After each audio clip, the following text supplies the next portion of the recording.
بسم اللہ الرحمن الرحیم۔ شروع اللہ کے نام سے جو بڑا مہربان نہایت رحم والا۔ السلام علیکم ورحمۃ اللہ وبرکاتہ۔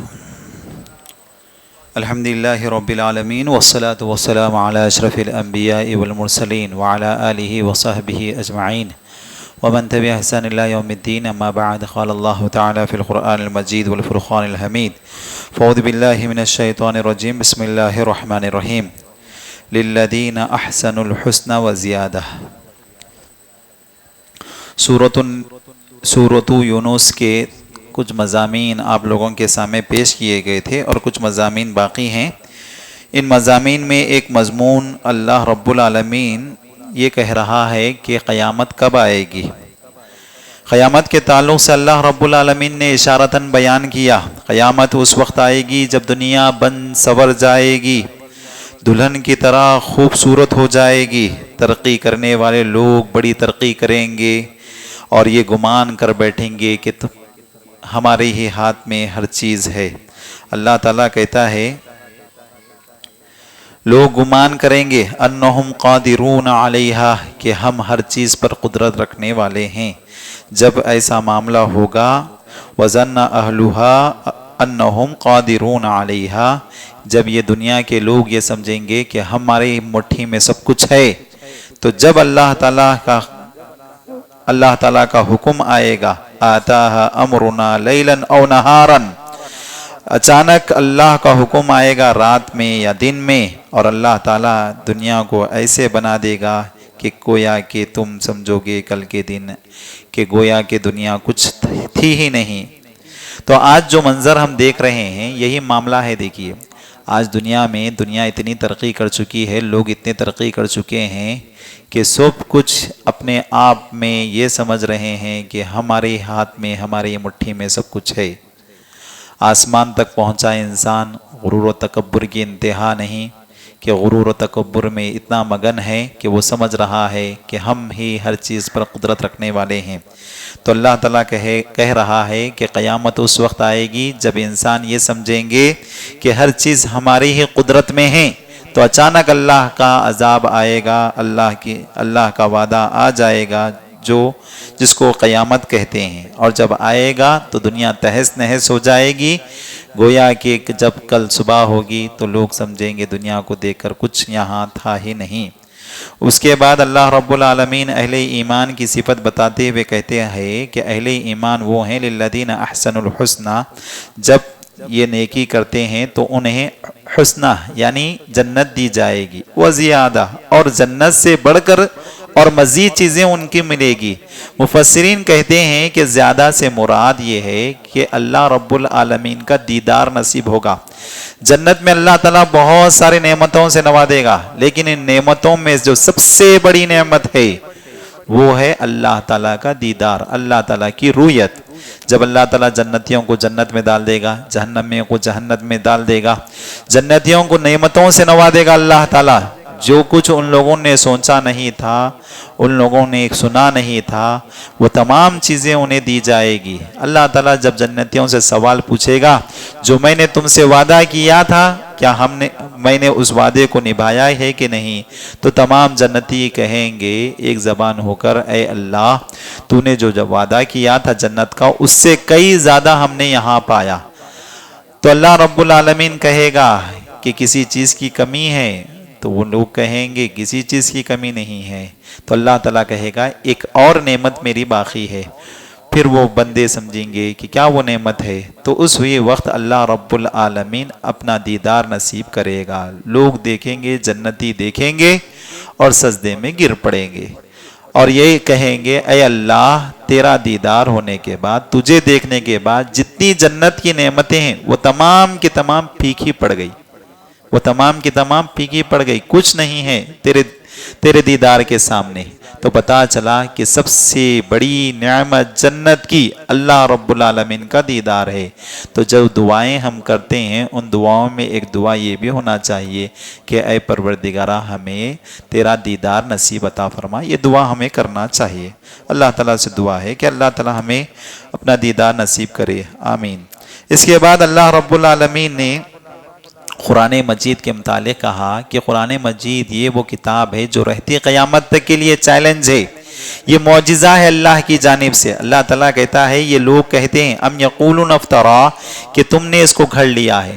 نبی صلی اللہ علیہ وسلم کے بارے میں کہتے تھے یہ لوگ کہ نبی نے گھڑ لیا ہے۔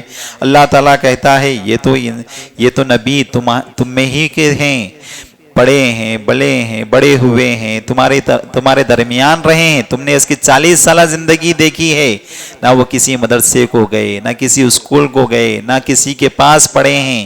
تو اگر تمہیں اس کتاب میں شک ہے فاتوا بسورۃ مثلہ، ایک سورہ لے کر آؤ قرآن جیسا، وادعوا من استطعتم من دون اللہ، اور ان کو بھی ساتھ لے لو اپنے مدد کے لیے جس کی تم پوجا کر رہے ہیں، جس کی تم پوچھ رہے ہیں، جس کی تم عبادت کریں، ان کنتم صادقین، اگر تم سچے ہو۔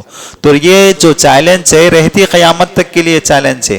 اسی لیے اسلام کے جو داعی ہوتے ہیں وہ کچھ نہیں کرتے، جب کبھی کسی کو اسلام کی دعوت دینا ہوتا ہے قرآن مجید ان کے سامنے پیش کر دو، قرآن مجید پڑھ کر بتا دو، خود بخود دل نرم ہو جاتا ہے، خود بخود وہ جب کتاب کو سنتے ہیں ان کے زبانوں سے یہ الفاظ نکلتے ہیں ایسی کتاب ہم نے کہیں نہیں دیکھا۔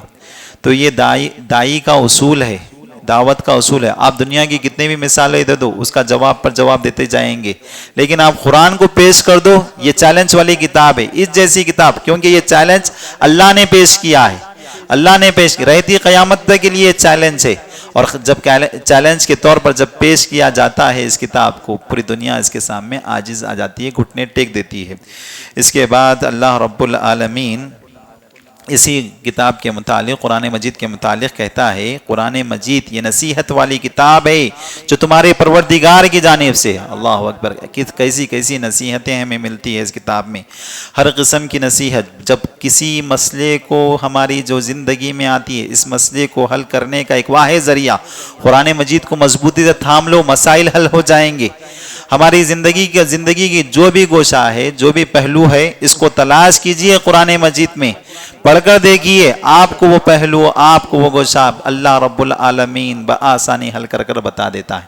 پھر اللہ رب العالمین اس کتاب کے متعلق کہتا ہے شفاء لما فی صدور، یہ شفا ہے اللہ کی جانب سے، بیماریوں کو ختم کرنے کی ذریعہ ہے یہ کتاب، جو کہ تمہارے دلوں کی بیماریاں۔ اللہ اکبر، یہ کتاب ایسی کتاب ہے جو بیماریوں کو ختم کرنے، روحانی امراض ہو یا جسمانی امراض ہے، قرآن پڑھ کر دیکھیے، اللہ کا وعدہ ہے، شفا والی کتاب ہے، اس نیت سے پڑھ کر دیکھیے، اللہ رب العالمین شفا کر رہے گا، اللہ تعالیٰ بیماری کو ختم کر رہے گا۔ کتنے امراض تھے جب لوگوں نے قرآن پڑھا، سنا، اور یقین مانیے یہ کیفیت کے ساتھ ہوگی زندگی میں تو یہ بیماریاں ختم ہو کر رہے گی۔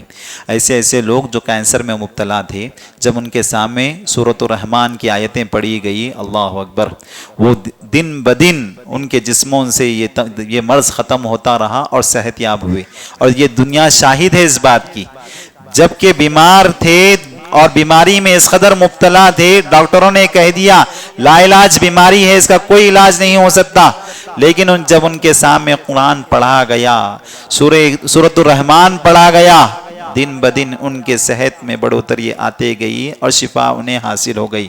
اللہ کا یہ پیغام ہے، اور اسی پیغام کو اگر ہم اپنائیں گے، پیارے نبی صلی اللہ علیہ وسلم کے وہ زمانے کی وہ حدیث ہمیشہ یاد رکھنا چاہیے کہ ایک صحابی رسول ایک علاقے پر سے گزر رہے تھے کہ سانپ نے کسی کو کاٹ لیا، وہ ہاتھ رکھتے ہیں، 7 مرتبہ دم کرتے ہیں، یقین کی کیفیت کے ساتھ اس پر عمل کیے، اور اللہ رب العالمین نے سانپ جیسے زہر کو ختم کر دیا۔ وہ پیارے نبی صلی اللہ علیہ وسلم کے سامنے آ کر پیش کرتے ہیں، تو اللہ کے نبی صلی اللہ علیہ وسلم نے کہا یقیناً سورۃ الفاتحہ شفا والا سورہ ہے۔ تو پتہ چلا کہ قرآن مجید کی ہر سورت، ہر آیت شفا والی ہے، بشرطے کہ ہم شفا کی نیت سے اگر پڑھتے ہیں تو ضرور، یقین کی کیفیت سے اگر پڑھتے ہیں تو ضرور اللہ رب العالمین شفا دے گا۔ اس کے بعد ایک مضمون یہ بھی ہے، اللہ تعالیٰ اولیاء اللہ یعنی اللہ کے ولی کون ہیں، اس آیت میں بیان کرا، اس سورے میں بیان کیا اللہ تعالیٰ۔ الا ان اولیاء اللہ، پہلے اللہ تعالیٰ کہتا ہے اولیاء اللہ کی خوبی سنیے آپ، جو اللہ کے ولی ہیں، اور اللہ کے ولی ہیں ان کی خوبی یہ ہے لا خوف علیہم ولا هم یحزنون، انہیں کوئی خوف نہیں ہوگا، انہیں کوئی غم نہیں ہوگا. اور ان کی خوبی سب سے بڑی خوبی یہ ہے الذین آمنوا وکانوا یتقون، جو ایمان والے ہوتے ہیں اور اللہ سے ڈرنے والے ہوتے ہیں. ولی کون ہیں؟ دو صفتیں، جو ایمان والے ہوتے ہیں اور جو اللہ سے ڈرنے والے ہوتے ہیں. جن کے دل میں اللہ کا تقوی جس قدر ہوگا وہ اللہ کا اس قدر ولی بنے گا. اسی لیے پیارے نبی صلی اللہ علیہ وسلم حجۃ الوداع کے موقع پر صاف اعلان کر دی کسی عربی کو اجمی پر فوقیت نہیں، کسی اجمی کو کسی عربی پر فوقیت نہیں، کسی کالے کو گورے پر فوقیت نہیں، کسی گورے کو کالے پر فوقیت نہیں. اگر کسی کو کسی پر فوقیت ہے اللہ کے نزدیک جو سب سے زیادہ پسندیدہ ہے وہ کون ہے؟ جو سب سے زیادہ تقوی والا ہے. اللہ کا محبوب وہ ہے جو سب سے زیادہ تقوی والا ہے. کالی کلوٹی اگر خاتون ہے تو اللہ کے نبی صلی اللہ علیہ وسلم نے جو عزت دی، احترام دیا ان کے تقوی کی بنا پر. بلال حبشی کو اللہ کے نبی صلی اللہ علیہ وسلم نے جو مقام دیا، مرتبہ دیا، ان کے اس تقوی کی بنا پر. کالے کلوٹے تھے جس کی کوئی حیثیت نہیں تھی، غلام تھے، اللہ کے نبی صلی اللہ علیہ وسلم نے وہ اعزاز دیا. ایک خاتون تھی جو مسجد کی صفائی کیا کرتی تھی، ہوا یوں کہ راتوں رات انتقال ہو گیا. صحابہ رضی اللہ عنہم اجمعین نے گوارا نہیں کیا کہ نبی صلی اللہ علیہ وسلم کو اٹھائیں، تکلیف دیں. ان لوگوں نے نماز جنازہ پڑھا دیا، تدفین کر دیے. صبح نبی صلی اللہ علیہ وسلم نماز پڑھائے، لوگوں سے پوچھے وہ خاتون نظر نہیں آ رہی ہے. تو اللہ کے نبی صلی اللہ علیہ وسلم نے کہا وہ خاتون اللہ کے نبی صلی اللہ علیہ وسلم انتقال کر گئی، ہم نے آپ کو تکلیف دینا مناسب نہیں سمجھا. تو اللہ کے نبی صلی اللہ علیہ وسلم غصے میں آ گئے اور کہنے لگے تم نے مجھے خبر کیوں نہیں کی؟ پھر بتاؤ اس کی خبر کہاں ہے؟ اللہ کے نبی صلی اللہ علیہ وسلم کو بتایا گیا کہ قبر یہاں ہم نے تدفین کی تھی. اللہ کے نبی صلی اللہ علیہ وسلم نے وہ اعزاز عطا کیا، وہ خاتون کی قبر کے پاس ٹھہر کر نماز جنازہ پڑھتے ہیں. تو اس سے محدثین یہ بھی کہتے ہیں کہ اگر قبر پختہ ہو، اگر کسی انسان کو نماز جنازہ نہیں ملی، تاخیر ہو گئی آنے میں، وہ وہاں ٹھہر کر نماز پڑھ سکتا ہے، اس میں کوئی حرج نہیں ہے. لیکن اگر وقت گزر گیا تو اس وقت جائز نہیں ہے. تو بہرحال اسلام نے جو مقام دیا، مرتبہ دیا، جو ولی کہا، وہ کس بنا پر؟ ایمان اور تقوی کی بنا پر. جس قدر اللہ پر یقین ہوگا، جس قدر اللہ کا ڈر دل میں ہوگا، اس قدر اللہ کا ولی بنے گا بندہ. اور اللہ رب العالمین اسے حزب اللہ کہا، اللہ کی فوج کہا. اس سے کوئی مقابلہ نہیں کر سکتے. ایسے لوگ ہوتے ہیں جنہیں دیکھ کر اللہ یاد آ جائے، جنہیں دیکھ کر اللہ کا ولی وہ ہوتا ہے جسے دیکھنے کے بعد اللہ یاد آ جائے. اللہ کے نبی صلی اللہ علیہ وسلم فرماتے ہیں، اللہ رب العالمین فرماتا ہے، حدیث قدسی ہے، من عادى لي وليا فقد آذنت بالحرب. جس نے میرے ولی کو، یعنی میرے دوست کو، میرے ولی کو کوئی اگر تکلیف دے تو اللہ کے نبی صلی اللہ علیہ وسلم فرماتے ہیں اللہ تعالیٰ کہتا ہے اعلان کر دو جنگ کا، میں اس کے خلاف جنگ کروں گا. اللہ کے ساتھ جنگ کر کے کوئی جیت سکتا؟ ہرگز نہیں جیت سکتا ہے. اسی لیے کسی بندے مومن کو تکلیف دینے سے پہلے ڈرنا چاہیے، کچھ کہنے سے پہلے ڈرنا چاہیے زندگی میں. پھر اللہ رب العالمین فرماتا ہے کہ یہ کس طریقے سے ولی بنیں گے؟ ایسے ہی نہیں. وَمَا تَقَرَّبَ إِلَىٰ عَبْدِي بِشَيْءٍ أَحَبُّ إِلَىٰ مِمَّا افْتَرَضْتُ عَلَيْهِ، کہ بندہ میرے قریب اس ذریعے سے میرے قریب آتا ہے جو چیزوں کو میں نے فرض کیا ہے اس کو انجام دیتا ہے. تو پتا چلا ولی بننا چاہتے ہیں تو چاہیے کہ جو چیزیں اللہ نے فرض کیا ہے ان فرض چیزوں کو انجام دے دو، اللہ کے ولی بن جاؤ گے. پھر اللہ رب العالمین کہتا ہے ما یزال عبدی یتقرب الی، برابر بندہ اللہ کی قربت میں رہتا ہے تو فرائض کے ساتھ ساتھ نوافل کا بھی اہتمام کرتا ہے. جب نوافل کا اہتمام کرتا ہے حتی احبہ، اللہ تعالیٰ اس سے محبت کرتا ہے، اللہ تعالیٰ اس سے محبت کرتا ہے. پتا چلا کہ ہم اگر اللہ کی قربت حاصل کرنا چاہتے ہیں تو فرائض کو انجام دینا چاہیے. جب فرائض کو انجام دیتے دیتے ہم اگر نوافل کا بھی اہتمام کرتے ہیں تو اللہ محبت کرنے لگتا ہے. اللہ کی محبت کتنی، جب کسی بندے سے اللہ محبت کرنے لگے کیا مقام ہوگا اس کا، کیا مرتبہ ہوگا۔ اسی لیے اللہ رب العالمین کہتا ہے، بشارتیں دیتا ہے اللہ کے ولی، جو اللہ کے ولی ہوتے ہیں، اللہ کے دوست ہوتے ہیں، لہم البشرا، ان کے لیے خوشخبریاں ہیں، فی الحیات الدنیا، اس دنیا کی زندگی میں، وفی الآخرہ، اور آخرت میں بھی ان کے لیے بڑی خوشخبریاں ہیں۔ لا تبدیل لکلمات اللہ، اللہ کی کلمات بدلنے والے نہیں ہیں۔ ذالک هو الفوز العظیم، اور یہ سب سے بڑی کامیابی ہے۔ اس کے بعد اللہ رب العالمین ان مضامین کے بعد نوح علیہ السلام اور موسیٰ علیہ السلام کا تذکرہ کرتا ہے۔ نوح علیہ السلام اور موسیٰ علیہ السلام کی دعوت، جب ان لوگوں نے اپنی قوم کو دعوت دیا، نوح علیہ السلام جب اپنی قوم کو دعوت دیے، غرور و تکبر میں مگن تھی، ان لوگوں نے کہا کہ ہم تم پر ایمان نہیں لائیں گے، چنانچہ اس قوم کو اللہ رب العالمین نے تباہ کر دیا۔ موسیٰ علیہ السلام، ہارون علیہ السلام جب اپنی قوم کے پاس آئے، فرعون کے پاس آئے، فرعون کا بھی یہی معاملہ تھا، غرور و تکبر میں مبتلا، کہ اس نے کبھی نہیں سنا موسیٰ علیہ السلام کی بات، اور کہنے لگا انا ربکم الاعلی، میں تو اللہ کا بھی اللہ ہوں، میں اللہ کا بھی رب ہوں۔ غرور و تکبر کی انتہا تھی، اس نے کہا کہ میں نے پوری دنیا دیکھا ہے، میرے جیسا ایسی سلطنت کسی کے پاس نہیں ہے، تو غرور میں تکبر میں تھا۔ اللہ تعالیٰ کہتا ہے ایسے غرور و تکبر کو ہم نے، گھمنڈ کو ہلاک کر رکھ دیا، اور آنے والوں کے لیے عبرت بنا دیا، کہ جو کوئی اس طریقے سے غرور کریں گے اور مظلوموں کے ساتھ ظلم ٹھائیں گے، معصوموں کے ساتھ کھلواڑ کریں گے، رہتی قیامت تک کے لیے ہم عبرت بنائیں گے۔ اسی سورے میں اللہ رب العالمین نے اس چیز کا تذکرہ کرتا ہے، جب اللہ تعالیٰ نے فرعون کو غرق کیا، موسیٰ کو نجات دی، تو جب غرق ہو رہا تھا، موت کے فرشتوں کو دیکھا تو کہنے لگا اب میں ایمان لاتا ہوں، تو اللہ تعالیٰ کہتا ہے الآن وقد عصیت، اب ایمان لاؤ گے، جبکہ اس سے پہلے تم نے اللہ کا انکار کیا، فرشتوں کو دیکھنے کے بعد ایمان لاؤ گے۔ پھر اللہ تعالیٰ کہتا ہے فَالْيَوْمَ نُنَجِّيكَ بِبَدْنِكَ، تیرے بدن کو ہم باقی رکھیں گے، آنے والی نسلوں کو بتائیں گے، جو کوئی اپنے آپ کو خدائی کا دعویٰ کرے گا اور مظلوموں کے ساتھ کھلواڑ کرے گا، ہم باعث عبرت بنا کر رکھیں گے۔ اور ہم دیکھتے ہیں کہ آج بھی مصر کے میوزیم میں اس کی لاش کو اللہ نے باعث عبرت بنایا، یہ بتانے کے لیے غرور نہ ہو، تکبر نہ ہو، گھمنڈ نہ ہو، اور خدائی کا دعویٰ نہ کرو، مظلوموں کے ساتھ کھلواڑ نہ کرو۔ اللہ نے فرعون کی لاش کو باعث عبرت بنا کر رکھا۔ اس کے بعد اللہ رب العالمین نے اس سورے میں یونس علیہ السلام کا تذکرہ کیا، جیسا کہ میں نے کہا کہ یہ سورے کا نام سورہ یونس ہے۔ اللہ رب العالمین نے یونس علیہ السلام کا تذکرہ کیا اور کہا پیارے نبی صلی اللہ علیہ وسلم سے کہ آپ صبر کیجئے اولو العزم رسولوں کی طرح، لیکن آپ نہ ہو جائے یونس علیہ السلام کی طرح، مچھلی والوں کی طرح۔ پھر اللہ رب العالمین نے اس واقعے کو بیان کیا کہ یونس علیہ السلام میں تھوڑی سی جلد بازی تھی، انہوں نے اپنی قوم کے حق میں بدوا دی اور نکل پڑے۔ اللہ رب العالمین نے وہ سبق سکھانے کے لیے انہیں مچھلی کے پیٹ میں نکال دیا۔ پھر اس کے بعد وہ جب دعا کرے تو اللہ رب العالمین نے ان کی دعا کو قبول کر لیا۔ اس سورے کا اختتام ہوتا ہے یونس علیہ السلام کے اس واقعے کے ساتھ۔ اس کے بعد کا جو سورہ ہے سورۃ الہود ہے۔ ہود علیہ السلام یہ اللہ کے نبی ہیں، قوم عاد کی طرف یہ بھیجے گئے تھے۔ آپ دیکھیے جب آپ یہ سورہ پڑھیں گے تو اللہ رب العالمین نے اس سورے میں 6 قوموں کا تذکرہ کیا، 6 نبیوں کا تذکرہ کیا، لیکن اس کے باوجود اللہ تعالیٰ نے یہ سورے کا نام سورہ ہود رکھا۔ کیا وجہ ہے کہ اس سورے کا نام سورہ ہود رکھا گیا، جبکہ اس سورے کے اندر 6 قوموں کا 6 نبیوں کا تذکرہ ہے ہود علیہ السلام کے علاوہ۔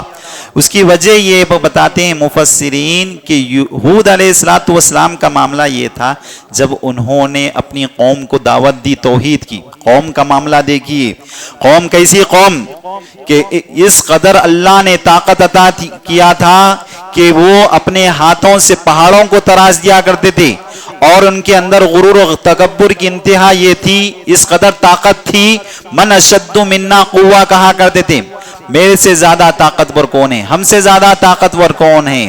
تو جب نوح علیہ السلام نے ان کے سامنے توحید کی دعوت رکھی تو قوم نے انکار کر دیا اور یہ کہا کہ ہم اپنے الہ کے کا مقابلہ تم سے کرائیں گے۔ تو جیسے ہی انہوں نے دیکھا کہ قوم پوری موری مخالفت ہو رہی ہے تو نڈر ہو کر بے خوف ہو کر انہوں نے جو جملے کہے وہ جملے اللہ رب العالمین نقل کرتا ہے کہ ہود علیہ السلام کہتے ہیں انی اشہد اللہ، اے میری قوم تم گواہ رہو اور میں اللہ کو گواہ بناتا ہوں، انی بریء مما تشرکون، میں برات کا اظہار کرتا ہوں جس کی تم پوجا کرتے ہو۔ ایک واحد شخص تنہا پوری قوم کا مقابلہ کرتے ہوئے کہہ رہے ہیں کہ میں ان تمام معبودان باطل کا انکار کرتا ہوں، تم گواہ رہو، میں اللہ رب العالمین کو بھی گواہ بنا کر رہتا ہوں۔ وَمِن دُونِ فَكِيدُونِ جَمِيعًا، تم سب مل کر اور تمہارے معبودان باطل مل کر میرا مقابلہ کرنے کے لیے آ رہے ہو تو آ جاؤ، لیکن میں اللہ کی عبادت سے ہٹنے والا نہیں ہوں۔ جو نڈر ہو کر بے خوف ہو کر انہوں نے جو توحید کی دعوت اپنے قوم کے سامنے رکھی اور چیلنج کے طور پر کہا کہ جو کچھ کرنا ہے کر لو، میں اس چیز سے ہٹنے والا نہیں ہوں، توحید سے ہٹنے والا نہیں ہوں، اللہ کو یہ ادا اتنی پسند آئی کہ اللہ رب العالمین نے اس سورہ کا نام سورہ ہود رکھا۔ تو پتا چلا کہ ایمان جس کے اندر آ جائے، یقین مانیے وہ بندے مومن نڈر ہوتا ہے، بے خوف ہوتا ہے۔ آپ پڑھ کر دیکھیے کئی ایک واقعات آپ کو ملیں گے۔ سب سے پہلا واقعہ موسیٰ علیہ السلام کا۔ موسیٰ علیہ السلام اپنی قوم کو لے کر نکل رہے ہیں، پیچھے فرعون آ رہا ہے۔ جب سامنے سمندر آیا تو کہا کہ اب تو ہم پکڑے گئے، فرعون ہمیں مار دے گا۔ لیکن موسیٰ علیہ السلام کا ایمان دیکھیے، اسی وقت کہتے ہیں کلا، ہرگز نہیں، ان معی ربی، میرا پروردگار میرے ساتھ ہے، دنیا کیا کرتی ہے نہیں معلوم لیکن اللہ میرے ساتھ ہے۔ ان معی ربی، اتنا یقین تھا۔ آپ دیکھیے کلا جو لفظ ہے یہ بھی عربی زبان جاننے والے جانتے ہیں، جب نفی کا معنی آتا ہے لا کے علاوہ کلا جب بولا جاتا ہے بالکل زور دیتے ہوئے کہا جاتا ہے، ہرگز نہیں، کلا ہرگز نہیں، ان معی ربی، انا کا جو لفظ ہے یہ بھی تاکیدی طور پر کہا جاتا ہے، ہرگز نہیں، بے شک اللہ ہی میرے ساتھ ہے، مجھے اس فرعون سے نجات دینے والا اللہ ہے۔ اور اتنے یقین کے ساتھ جب انہوں نے کہا، اللہ کا حکم آ گیا کہ آپ اپنی لاٹھی کو سمندر پر ماریے، اللہ رب العالمین نے نجات دے دی۔ اور یہی معاملہ آپ دیکھیے قوم موسیٰ کے ہی، جب فرعون کے سامنے جادوگروں کا مقابلہ ہو رہا ہے، جادوگر ایک جانب، موسیٰ علیہ السلام ایک جانب، ابھی مقابلہ شروع ہونے ہی والا ہے، فوراً جادوگروں نے پوچھا اگر ہم جیت گئے تو کیا ملنے والا ہے، اگر ہم جیت جائیں گے تو آج ہم کو کیا ملنے والا ہے؟ فرعون نے کہا تم کو اتنا بڑا انعام تم سوچ نہیں سکتے کہ تم سب سے میرے قریب بن جائیں گے۔ جب قریب بن گیا بادشاہ کا کوئی انسان جو چاہے کر سکتا ہے، یہ کہنے کے بعد انہیں اتنی خوشی ہوئی تو ان لوگوں نے فرعون کے سے کہا کہ تیری عزت کی قسم آج ہم جیت کے بتائیں گے۔ جادوگر کہہ رہے ہیں کہ تیری عزت کی قسم ہے فرعون، آج ہم موسیٰ سے جیت کر بتائیں گے۔ یہ الفاظ تھے ان کے۔ جب ان لوگوں نے لاٹھیاں پھینکے، رسیاں پھینکے، موسیٰ علیہ السلام اپنی جانب سے جو معجزہ اللہ نے عطا کیا وہ پھینکا، تو جب ان لوگوں کو یہ یقین ہو گیا، کتنے لمحے ہوئے ہوں گے، تھوڑی دیر آپ سوچ کر دیکھو کتنے دیر ہوئی ہوگی کہ موسیٰ علیہ السلام اپنا معجزہ پھینکے، یہاں وہ ازدا سب کچھ کھا لیا۔ جیسے انہیں یقین ہو گیا تو کہا کہ اب ہم موسیٰ اور موسیٰ کے رب پر ایمان لاتے ہیں۔ تو یہی بندے مومن کی کیفیت ہے، تھوڑا سا یقین اگر آ جائے اللہ پر تو پورا بھروسہ آ جائے۔ اور اب دیکھیے آپ معاملہ یہ ہوا، فرعون نے کہا لَأُقَطِّعَنَّ أَيْدِيَكُمْ وَأَرْجُلَكُمْ مِنْ خِلَافٍ، اگر تم موسیٰ کا انکار نہیں کرو گے تو میں تمہارے ہاتھ اور پاؤں کاٹ دوں گا۔ تو اس وقت نڈر ہو کر کہتے ہیں تو جو چاہے کر لے، ہم موسیٰ اور موسیٰ کے رب سے انکار نہیں کر سکتے، ہم بالکل ایمان لائے ہیں۔ تو یہ جب دل میں ایمان کی چنگاری جب سلگتی ہے، دنیا کی بڑی سے بڑی طاقت آ جائے، بندے مومن نڈر ہو کر زندگی گزارتا ہے، نڈر ہو کر زندگی۔ پیارے نبی صلی اللہ علیہ وسلم درخت کے نیچے سوئے ہوئے ہیں، اللہ کے نبی صلی اللہ علیہ وسلم کا دشمن آ گیا، درخت کی شاخ پر تلوار لٹکی ہوئی ہے، اس نے دیکھا نبی صلی اللہ علیہ وسلم تنے تنہا ہے، آ کر پوچھتا ہے اے محمد اب تک تو آپ اپنے ساتھیوں کے ساتھ تھے، آج مجھے موقع ملا ہے، اب بتاؤ آپ کو کون بچائے گا؟ یہ یقین، یہ کیفیت کے ساتھ پیارے نبی صلی اللہ علیہ وسلم ایک ہی لفظ کہتے ہیں کہ یقین تھا اللہ ہی بچانے والا ہے۔ اللہ کہتے ہیں وہ کانپنے لگا, لرزنے لگا, تلوار چھوڑ دیا. پیارے نبی صلی اللہ علیہ وسلم اٹھاتے ہیں, اب پوچھتے ہیں اب تجھے کون بچائے گا؟ لاجواب تھا, جواب نہیں دے سکا, تو اللہ کے نبی صلی اللہ علیہ وسلم نے معاف کرتے ہوئے چھوڑ دیا. اخلاق و کردار ایسے تھے پیارے نبی صلی اللہ علیہ وسلم کے. وہ جب قوم میں گیا تو کہنے لگا کہ میں نے دنیا کے سب سے اخلاق والے انسان سے مل کر آ رہا ہوں.